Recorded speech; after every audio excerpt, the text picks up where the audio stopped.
I'm Yana. And I'm Juliana, and we are co-hosts of Mastery Talks. In our podcast, we bridge the gap between academic insights and real-world leadership challenges. Have you ever wished you could see the next big disruption coming before it blindsides your business?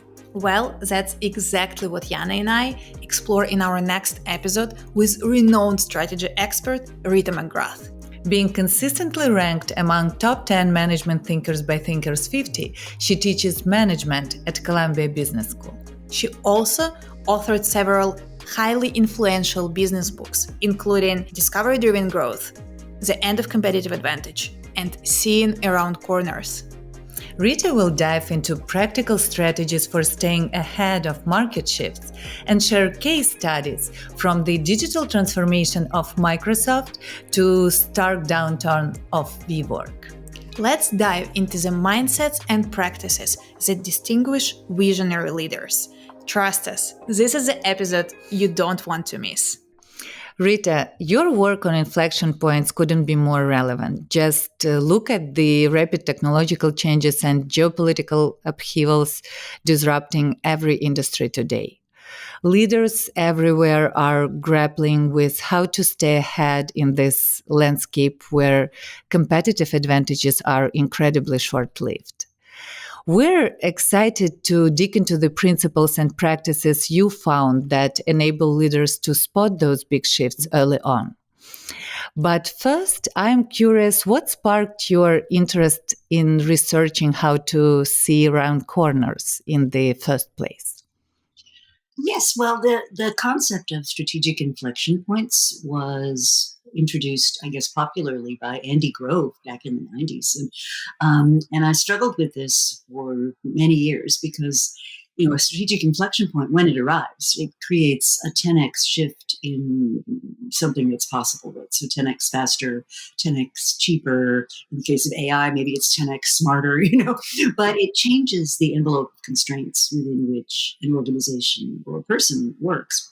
And what I struggled with there was, well, if it comes out of nowhere and, it has this huge impact, well, what do you do with that as a strategist, right? But then what I realized is that many of these things have been burbling along in the background, as trends, as things people think about, as things people talk about, sometimes for decades before they actually crystallize into an inflection point, which can have a big impact. And so the motivation for writing the book was to expand on that idea. And the way I think about it is the way Ernest Hemingway described a scene in one of his novels, From the Sun Also Rises. And one character asks another, well, so how did you go bankrupt? And the response was, well, gradually, and then suddenly. And that's kind of the way that I think inflection points unfold. So my encouragement to leaders is you have to make the time to listen to those weak signals that over time get stronger and that can inform when you actually take action. Your book vividly shows how inflection points can overturn industry's basic assumptions and rules of the game, often catching incumbents off guard. I'm thinking of Blockbuster Video and how streaming completely upended its business model. What are some other examples you've seen of inflection points completely reshaping the competitive landscape? Well, clearly, the whole digital in all of its various forms is having just huge ripple effects on everything in the world. I mean, if you think about the devices that we needed to once buy to perform simple actions like recording a soundtrack or lighting a flashlight or taking a picture, or, there's like mountains of former hardware and software that's just no longer necessary. So definitely the digital revolution, software is something every company on the planet is grappling with. Most recently, you've seen a lot of excitement about AI, and I do think it's a big deal. I think it's probably less of an immediate big deal than a longer-term big deal. We always tend to greet these things with way too much hype in the early stages, and then too little understanding in the later stages. So yes, AI, I think, is going to be quite something. But what people don't realize is that the goodness of an AI is only as good as the training data that it's able to be trained on. So if you go from, say, a 60% level of effectiveness and you add double the training sets, it might only bring you up to 65%, right? So the improvement rate starts to slow as the AIs get more and more hungry for data. So I think that's something a lot of people don't understand. Just basically, I think we've seen a lot of shifts in the, call it the democratization of communication, that many more exchanges that used to be just one way are now much more kind of interactive and circular and so forth. So that's changing industries everywhere. One inflection point nobody's talking about, but which I think is likely to happen, is at some stage people are going to question how much money is being spent on these targeted programmatic internet ads. I think it's a bit of a bubble, and when that bubble pops, it's going to have unexpected consequences. Right. And I don't think we talk enough about it. Yeah, that's a provocative insight, Rita. The potential reassessment of the value and impact of the targeted ads could indeed shake up digital marketing significantly. And could we talk more about the life cycle of what a typical inflection point looks like? It doesn't happen overnight, right? There are stages in how these disruptive shifts unfold. Sure. So in the earliest stages, you've got things that are happening sort of below the surface and nobody's paying any attention. And then something will happen that sort of raises the idea above the level of noise. So if I go back to my comment about internet advertising, right now there's plenty of evidence that much of the paid for advertising on the internet is either blocked by ad blockers, consumed by bots, in other words, not real human buyers, isn't actually changing behavior at all, and. So the data are all out there, but nobody's really paying attention to them. So what happens next is then you have something dramatic. So November of 2022, ChatGPT was released, and everybody's going like, oh, wow, this is the next thing, and I need to invest, and I need to get on this, and everybody needs to be moving in this direction. So you get this hype cycle. Then people find out, as they have experience with the phenomena, things aren't changing as quickly as they might have thought. Then there's typically what people over at Gartner call the trough of disillusionment. But out of that sort of early hype and then the kind of declining interest come a few examples of a company or companies that can actually use this new kind of technology. And then you start to see it become more real and embedded in the way things are going. So it tends to be not noticed for a while, then huge amounts of hype, then disillusionment, and then eventually it gets embedded into the fabric of what we're doing. I definitely see this whole hype cycle happening in AI, right? It's a great example to understand the whole anatomy of inflection points. A key insight from your work is how critical it is to spot inflection points early, because we will still have some time to adapt. But it's easier said than done, right? Leaders so often are consumed with putting out fires in the present that they don't get to lift their heads up to look at the horizon.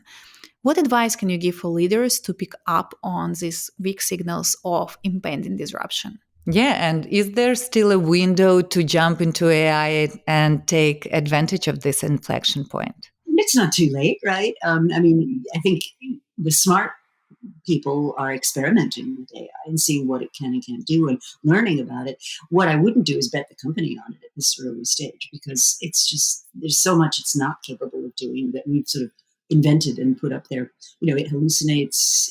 It's only as good as the data upon which they were fed. Some of these large language models have really limited capabilities.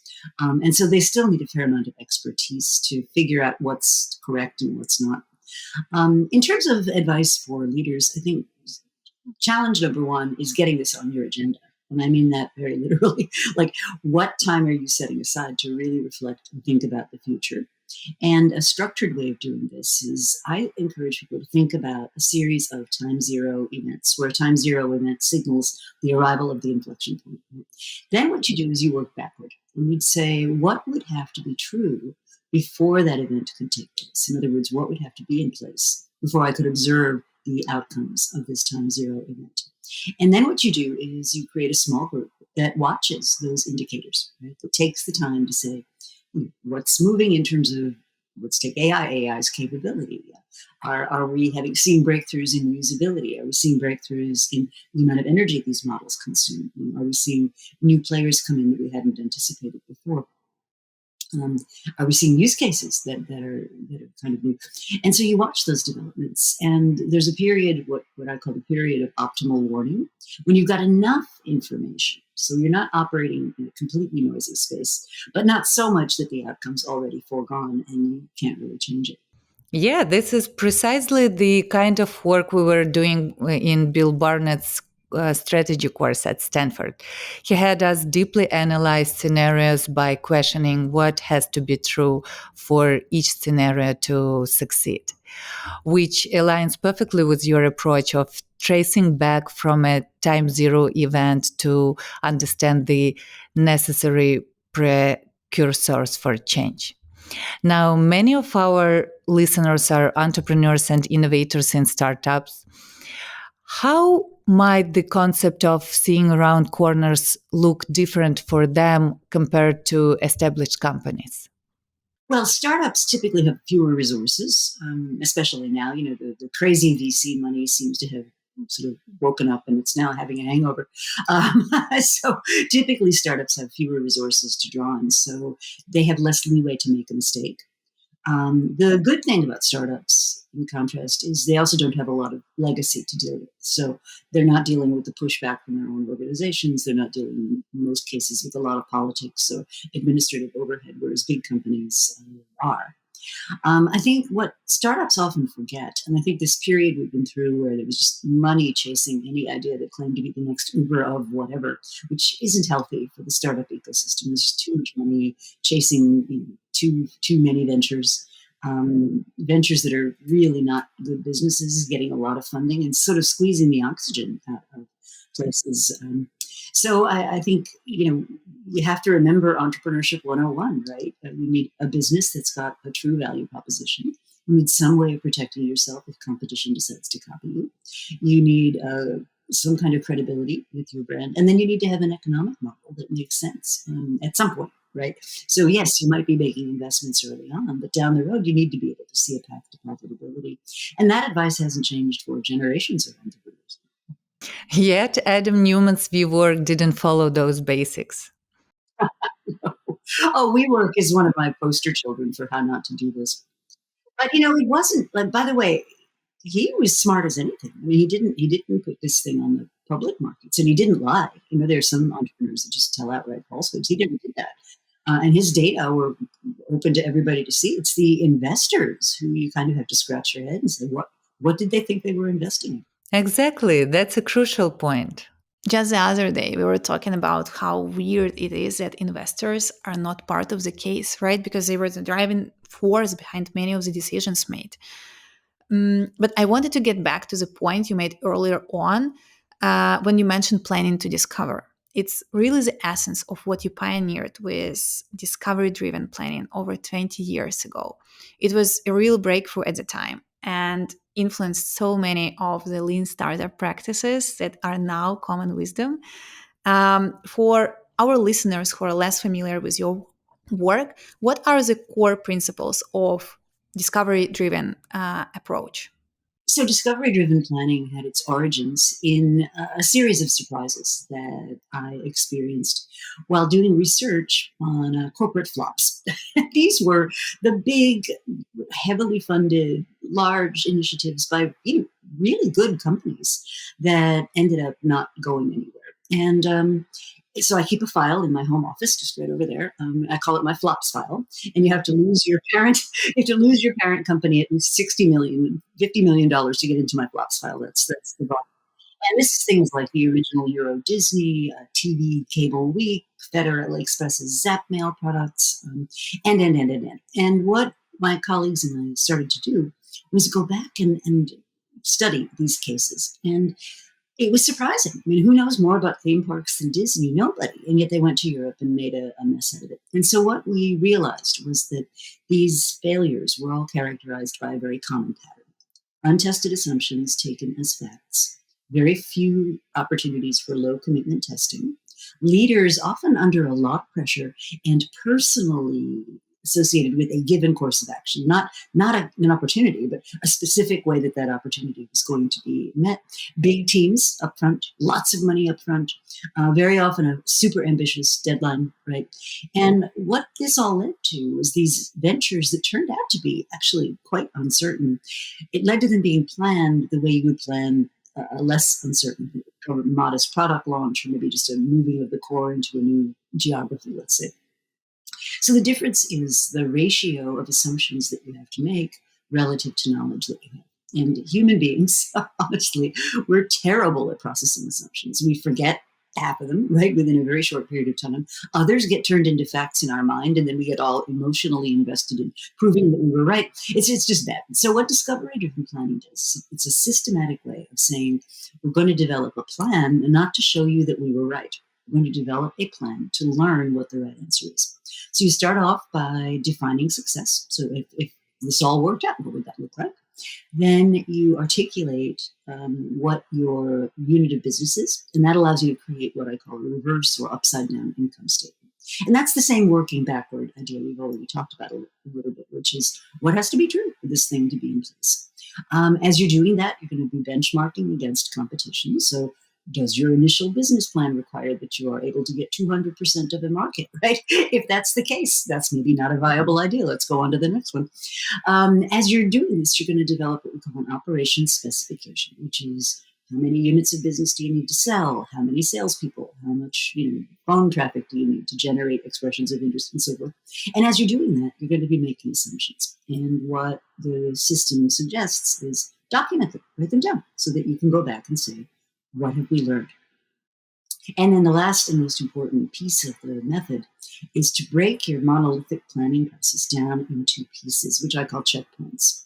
And a checkpoint is a moment in time at which you're going to learn something. So initial customer interviews, or creating a prototype, or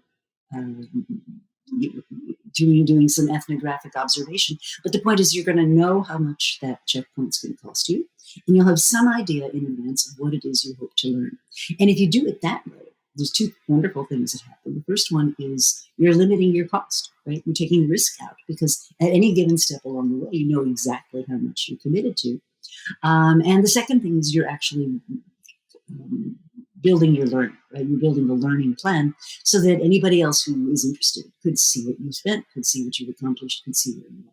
This is so similar to a natural startup journey and startup thinking, and so unfamiliar to big corporations, right? Well, I think what happens in big companies is you'll have pockets of people who think this way. But if you think about a typical large company, and I'm talking about the Fortune 500 or Global 2000, the proportion of people who are in the innovation function relative to the rest of the firm are tiny. Right? So they're a relatively small piece of your human capital. And unless you structure your company in a very thoughtful way, the bulk of your people are going to be all about the core business. And that's what they want to drive. And so this insight that you need to do something differently in a high uncertainty situation gets lost. And I love how in your book you outlined 8 practices for companies to follow in order to spot these weak signals and get information from the edges of their organizations. Yeah, and this was actually also inspired by Andy Grove. He said, if you wish to know where spring is making itself felt, you must travel to the periphery, because that's where the snow is most exposed. And so the way I talk about that is snow melts, but it melts from the edges. So the metaphor is really meant to say, the news that something's changing does not present itself in a wrapped package, at the conference table in the boardroom, right? It starts bubbling up when somebody says, well, that was a weird conversation. Or, I'm making a delivery to a longtime customer and I notice new competitors in their warehouse, stuff like that. So the practices that I list in the book are, how do you get out to the edges? What are some things that you can do? And so a couple of examples are, as a leader, how do you personally immerse yourself in what's going on with your customers? Do you actually experience what they experience? Or are you so wrapped up in bubble wrap and tended to by minions, right, that you never actually have an authentic customer experience? And CEO hubris, the feeling that I'm above it all and I have all the answers, has been at the root of many, many desperate corporate failures. Another one is how diverse is the team that you're using to think about the external environment. So I'll never forget, I was with a design team in one of these New York sort of tech science fairs, and the design team was people from Google. There's their Sidewalk Labs division, and a bunch of Columbia students. And the idea was that they were going to take all these payphones out of the city of New York. They were all over the city of New York, and they're going to replace them with internet-enabled kiosks, so that anybody could access the internet, could charge their phones, could do them. And I remember looking at the people in the design team and asking, well, how are people going to use these kiosks? What do you see as the use cases? We said, oh, it's going to be great. We're going to look up where the local farmers market, what the times are. They're going to give you directions to the artisanal cheese shop. And if you think about this group of people, right, they were all Ivy League, super educated, really, really skilled. And they thought people on the streets of the city of New York would use these kiosks exactly the way that they would. So they didn't bother to do any testing of this idea, rolled it out, right, starting with Manhattan. And within 48 hours, you had like homeless people setting up living rooms around these things, watching YouTube morning, noon, and night. You had merchants saying these things are a nuisance, get it the hell off my block. You had people watching porn in tourist areas. It was just a disaster. And my hypothesis is if they had had someone on that design team who had a good familiarity with what goes on the streets of the city of New York, they would never have rolled it out the way that they did.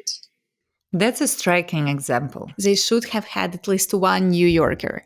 Moving on to leadership challenges in leading organizations towards future discoveries. I guess balancing strategic direction with empowering your team to experiment is a key challenge here. How do you excel at both day-to-day and future innovations? Well, I think it takes a willingness to, as we've already discussed, get out to the edges and find out what's really going on. I think keeping your eye on the main prize is really important. Articulating a strategy, being really clear about what are the choices we're making, and being very conscious that there's never a perfect set of choices that's going to please every stakeholder. There are always going to be trade-offs. So you have to be really clear about that. And I think strategic clarity is where a lot of firms get stuck because they don't follow through with the choices that they're making. And so just to take the case of Apple, which is a fabulous company, a big part of many of our lives, and they spent like 5 years and $5 billion on this autonomous vehicle project. But if you read the history of that project, it was a whole series of round robin of different leaders coming in at different times with different concepts of what this could be, different trade-offs, starting from scratch every time. It was just a classic example of not having clarity around the strategy of what this was supposed to be. So I think on the one hand, you need to really work hard on what are the choices I'm very deliberately making. And then on the other hand, you want to be very open to hearing from people who maybe are not normally in touch with you. So David Cody, the former CEO of Honeywell, wrote a great book called Winning Now, Winning Later.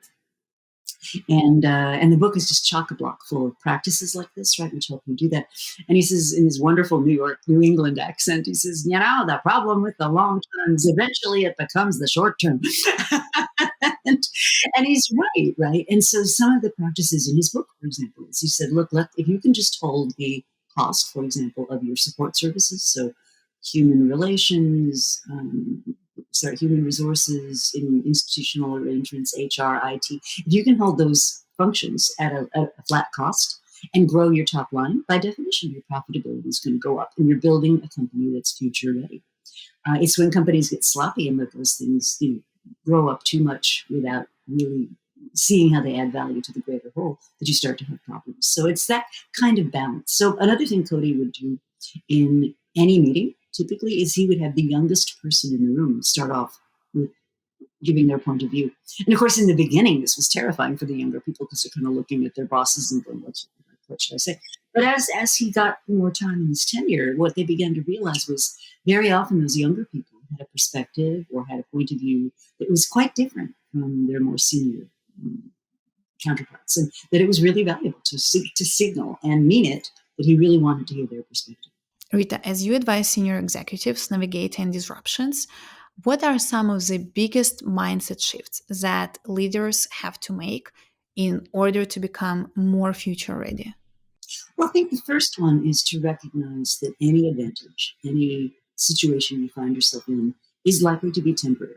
And that's a big one because if you think about the field of strategy for years, we've taught people that the thing you want to go after is the sustainable competitive advantage, and you can predict on that the future will be like the past. And I would argue you really can't count on that anymore. So seeing change as the normal thing rather than stability as the normal thing, that's a change. I think going together with that, we also need to get much smarter about stopping things. So when a business, a division, a program has reached sort of its natural end, how do we exit? How do we do that? And how do we do that in a way that doesn't leave behind a trail of widows and orphans and people who've been badly damaged? I think getting smarter about that is good. Another one is resource allocation. And in many conventionally run businesses, it's very common for senior leaders to feel territorial about the businesses that they run. So I run the Acme division of the Boeing Corporation, and therefore I am entitled to the resources that are given to that division. Very few firms basically say, actually, no, you're not entitled to it. We're going to budget by program rather than by unit. And we're going to budget along the lines of where our best opportunities are rather than what we've historically done. So there's a lot of mindset shifts around how do you get yourself even ready to make some of these more substantial business shifts. Talking about organizations and leaders who are doing this really well, can you share more about how Satya Nadella's leadership at Microsoft has been a masterclass in sensing and seizing inflection points? You mentioned it in your book. We can now see the results of it, particularly in the field of AI. Can you share how has he reoriented the company to basically become the leader in the space? Yeah, so this is actually a phenomenon that I've been really intrigued by because Nadella is one of a rare class of people who you can think of as insider outsiders. So he's a long time career with Microsoft. He's been with Microsoft for decades. So it wasn't like he was hired from the outside, but he was never in any of the big business units, right? He was never in Windows, he was never in Office, he was never in any of the sort of legacy money-making divisions. He was in the cloud and Azure and all those kinds of things, which to Steve Ballmer's credit, Ballmer funded that. Ballmer got them going on the cloud. And so what Nadella was able to do, and I think this is rare, but what he was able to do was use his knowledge of what was best about Microsoft and recognize that even within the company, they had this already built platform that they could really use to grow into the future. So he made a bunch of very bold moves. He got rid of the phone business, just wrote off $7 billion worth of investment that had been made to try to claw Microsoft's way back into the phone business. He just said that ship has sailed. Got people focused on leading indicators, got people focused on what the future would be like, changed the culture, right? Sort of saying, instead of being internally competitive, let's go to the world as one Microsoft. And let's support each other. We got rid of stacking rankings, those kinds of things that were really getting in the way of collaboration and competition. So I think there's a lot of very subtle things, but I think this notion of being an insider-outsider is kind of an intriguing one. Yeah, I think as someone who lived through Microsoft's last decade as an employee, Nadella's impact is astounding. You have this tech titan that completely missed mobile and social. Now they're beating Amazon and Google in their race for AI supremacy. I mean, that's cool. Okay, now for our listeners who are change agents in their companies, who'd love to have that kind of impact there, even on a smaller scale. What Nadella's inspired moves can they start making to put your principles into practice? Well, I think you start with where you are, right? And so, okay, maybe you're not the CEO of a megalithic corporation, but typically you're able to influence teams. You have a circle of people in your network that you can influence. And there's absolutely no reason you can't create a network which itself could have disproportionate power. So I'll give you an example. Just last week, I joined together with the people at Eruditus through their emeritus arm and a company called Mentora Institute. And we convened this group of about 50 chief human resource officers from major companies, Chewy and MetLife and big companies. So they're pivotal people in a pivotal position in those large organizations. And we spent a day really thinking about what does the human future of work look like? And so what we've got now is, over the course of that day, we've got a whole group of people who themselves have influence, who themselves have impact. And if we decide there are some important ideas that we want coming out of that conversation, this group is like ready to accept them. This is also a group we're going to look to do some experiments, to do some trial and error testing, because a lot of these new things about the future of work, there's no research behind them. They're new hypotheses, right? And so I think we've got to do some testing. One idea that did come out of that group that I think is quite interesting was raised by Keith Ferrazzi. So he's got a new book coming out called Never Lead Alone. It's about this concept he calls teaming. And he said, when we were in pre-pandemic mode, on a scale of 1 to 5, the quality of the teaming that was done in most companies that they surveyed, and they surveyed thousands of people, was at a level of about 2.8. So 2.8 out of 5. So not horrible, but not great. And that's what he calls the level that you get when you rely on just serendipitous bonding. Right? You're not making a deliberate choice of architecting the team's experience so that they can connect. Now, during the pandemic, that dropped down to 2.3. And his view would be that a lot of leaders saw that drop and panicked and said, "Oh, we've got to get everybody back in the office." But the missing ingredient is it's not just the fact that we're in the office that creates bonding. It's if you deliberately try to create bonding experiences among your team members, you can get up to the 4s and much closer to 5s when you do that very constructively. So to me, this whole back to the office thing, when it's being forced on people, is just misguided. As we step back and reflect on our conversation today, it jumps out to me just how crucial leadership is. It's a common thread when we look at organizations who are successfully navigate disruptive change. But most management training these days is geared towards preserving and optimizing existing business. What has to change? What skills are the most important and crucial for leaders to navigate the future? Yeah, I can agree that business education is focused on the leaders who optimize the existing operations. And today's incredibly fast changing world demands a new playbook for leading for uncertainty. In your view, what are the most crucial skills and qualities that future ready leaders have to foster? Well, I think here I'll lean on Hitendra Wadhwa's work, which I think is very good. And what he talks about is he said, we often think of leadership as a collection of traits, right? So good leaders are fill in blank. They're assertive, they listen, they're curious, they're humble, they're this, they're that, they're the other thing. And the reality is that leaders need to be, as he would put it, everything and its complete opposite at all times.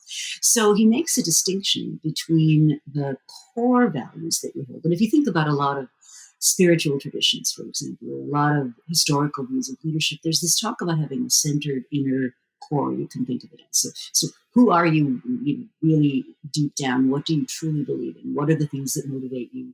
What are the causes you care about? What are the energies that get you out of bed in the morning?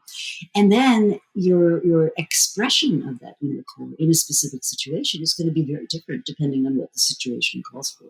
So, for example, if you're in a situation which is very frightening and very sudden and very emotional, right, you may want to give in to those emotions. But as the leader, you may say, wait a minute, what this situation calls for right now is calm. It's taking a breath, it's taking perspective, it's telling those around you, look, we don't know what the answer is yet. We'll get there. I have faith that we will. But just for right now, here's what I want you to focus on. So being able to overcome your own in the moment emotions and think about what does this moment really require of me. And I think, in many ways, when we talk about leadership, I think we've gone way too far on the, bring your authentic self to work and, be truly honest about what you're feeling. I mean, sometimes that's not what the people you're leading need, right? If you've got a team that's just been through a setback and they're discouraged and, they're kind of down in the dumps, they don't need you coming in and saying, oh, yeah, that was real crap. I feel really bad. And just wallowing, right? That's not what they need. What they need is, look, that was a setback. That was a bump in the road. I believe in you. I believe in your team. I know that we can get back on track. And I have complete faith that you are the team to do this. They need it to be and uplifted. They need to be filled with sympathy, even if that's not how you're feeling. So I think as a leader, one of the challenges is you have to learn to, in some cases, And it's not being inauthentic, right? It's responding to what the moment really calls for from you. And just on the master's program preparation, I mean, I think it's very telling that we call the thing the MBA, the Master of Business Administration. We don't call it the MBL, the Master of Business Leadership. And for most leaders who are my role models, one thing that unites them all is this ability to stay calm and composed in reaction to stress, in the face of uncertainty, and moreover, make their teams believe in a better outcome.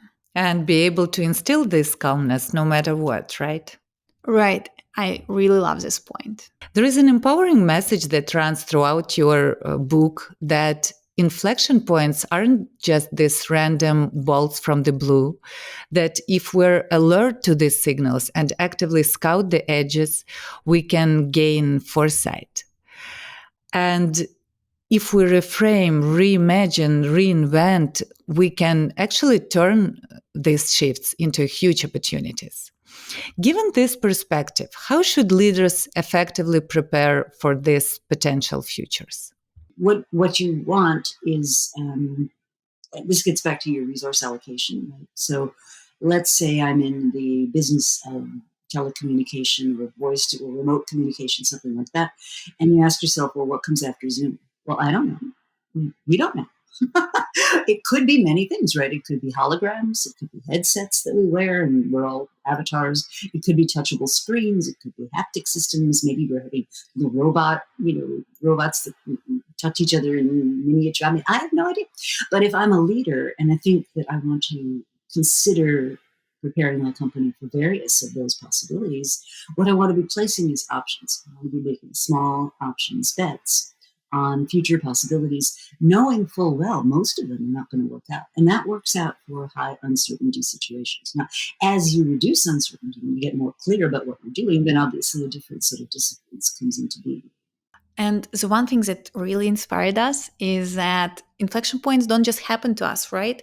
If we are able to spot them early, if we are putting systems in place to identify signals, if we are strategic about it, we can foresee inflection points. We have agency to act on them. Yeah, I mean, there's a wonderful example of a Korean finance app called Toss, where their founder CEO saw this gap in the market for Korean language, just financial applications, and has created this company that embodies what I call the permissionless ethos, which is people are allowed to make decisions as close to the edges as possible. People are allowed to make choices to better serve their customers, and he's been very successful at building up this company. And it's fascinating to me that the people in the company were so committed to each other and to their firm that when the Korean government basically said nobody's to come into the office, everybody should stay home during the pandemic, they actually met secretly in like hotel rooms so that they could carry on their work. Rita, this has been such a thought-provoking discussion and empowering look at what it takes to discover the future in the face of accelerating change. I know I'll be reflecting on this conversation for a long time. And as we're wrapping up, what message do you want to leave our listeners with? If there is one big idea you hope people take away from your work, what would it be? Well, I think the message is that there's a lot to be hopeful about. Bad news tends to travel fast, and bad news gets our attention, and bad news tugs on our emotions and all that. But what it also does is it crowds out the reality. There's lots of really good news out there, and I'm an optimist, so I tend to encourage people to really focus on the bright spots because there are lots of them. And the big message, I think, from a lot of my work is that you really want to be mindful about managing your agenda. And when I say agenda, I mean that incredibly literally, right? As a leader, as a partner, as a human being, you've only got your own time. And that's the most significant asset to manage. So if you think something's important for your future or the future of your firm, it should be item number 1, 2, or 3 on every agenda, at every meeting. That should be what you're spending the bulk of your time on. And if it isn't, if you're allowing yourself to just get whipsawed by whatever the crisis of the day is, you're never going to have that lasting impact. I got goosebumps. Thank you so much, Rita. Thanks again to Rita and to our listeners for joining us on this exploration. Remember, the future is in your hands. So until next time, keep learning to spot those inflection points early on. Rita's message is loud and clear. In a world of rapid change, we are not just passive observers. We have the power to spot inflection points and seize the opportunities they present. It's a powerful reminder that the future is not something that happens to us, but something we actively create. Remember that the greatest breakthroughs are rarely come from playing it safe. They emerge when we venture out to the edges, seek diverse perspectives, and place bold bets on the opportunities we discover. So let's take Rita's words to heart and sharpen our ability to anticipate the future, even if it means going beyond our comfort zone. Rita has shared a powerful reflection exercise for us. She encourages you to think about 3 to 5 leading indicators that would be really important for you to watch in your industry or field. For example, in the case of AI, one leading indicator could be identifying use cases where AI is doing something substantial. Where are those things coming up and who's finding them? Or in the case of the environment, where are we seeing success stories of people addressing challenges like climate change? The key is to identify these indicators and then figure out how you're going to watch them. Take a few minutes to reflect on this and share your indicators with us. We'd love to hear what you come up with. If you want to learn more, get a copy of Rita's book, Seeing Around Corners. We'll put a link in the show notes. And here is some cool news. We are giving away a signed copy to one lucky listener.